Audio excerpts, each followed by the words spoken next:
So that makes me curious about, yeah, trying new things connecting Mm. to today's world. Someone was asking about what was the inspiration of this Formless Track, this music album. I've heard a little bit of it. Tell me about that. How did this all start? Actually, to be quite honest, the story starts 25 years ago, and I'll try not to bore your people here, but there is some Dharma in it. There is something really interesting, which is that when we when I first became a monk, the first whole world, it was the year before a whole world's a single flower conference, so it was in 1992 in China. We went through Hong Kong, and there's something, of course, great Daebong, Domun Snim, and Musang Snim were all on the trip and and helping us, to be able to have a chance to practice near Daesan Sanim. And they always take us out to vegetarian restaurants. And I saw in these vegetarian restaurants, of course, there's all this Buddhist iconography, which when you've just come from the West is fascinating to see a lot. Now it's commonplace in Europe all over, but it wasn't so much then. And so some of your Buddhist faith was a little bit confirmed. But they always had Buddhist chanting on. And it was so, it was just kind of the schmaltzy. Yeah. Namo Quan Yeah. Shan Yeah. I know. Po San Namo Quan Shan. But it was cool, and I liked it. I remember I got like a CD or two to like.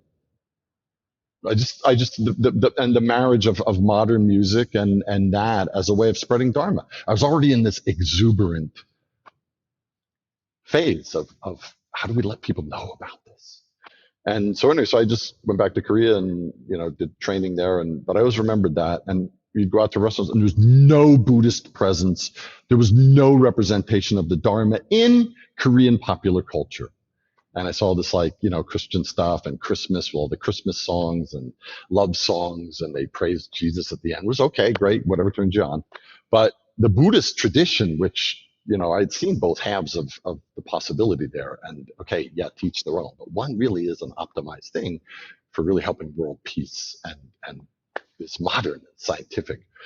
So I just saw that this wasn't in popular culture. So one day I got involved in this group who's the head of the group. There's a social group of Korean kind of business people and people in the arts and media who met once a month, and they would meet in a nice restaurant, and they wanted to have someone be their kind of like guide or spiritual teacher, which was Mm-hmm. mostly a social thing for them.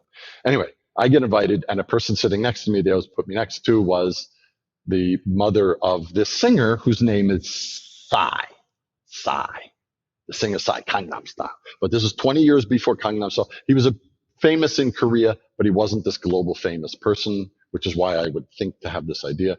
One day I brought a CD of chanting and I gave it to the guy's mother. I said, your son's famous and all that. He knows music people.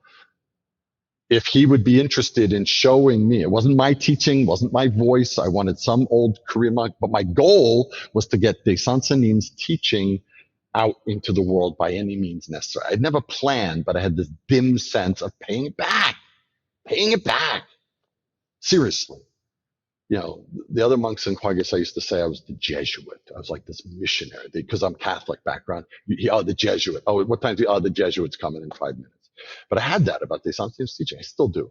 So I gave her this CD, this crazy idea. Can your son put it together with some techno or introduce me to someone, who could do that?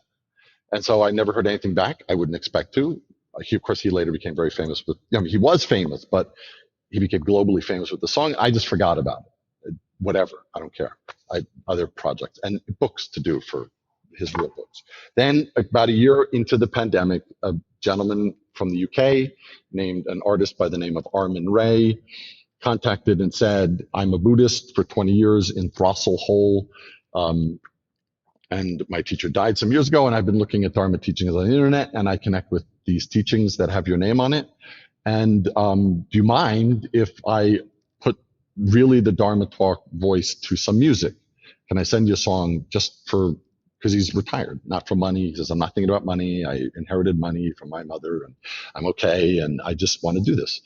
So I just said, yeah. So he just did a song and I thought it was really cool. But what I really liked was the Dharma was not just hodgepodge used as some catchy kind of stylish thing. He actually caught the structure of the Dharma talk and all the seed words that needed to convey the point.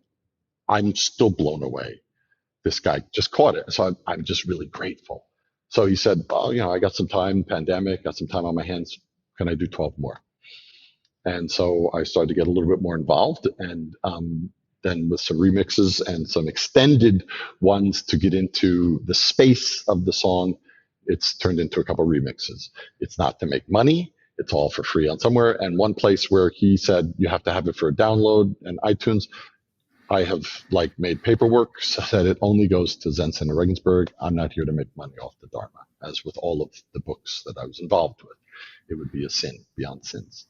So it's just out there, and it's just a way of me not chopping down trees.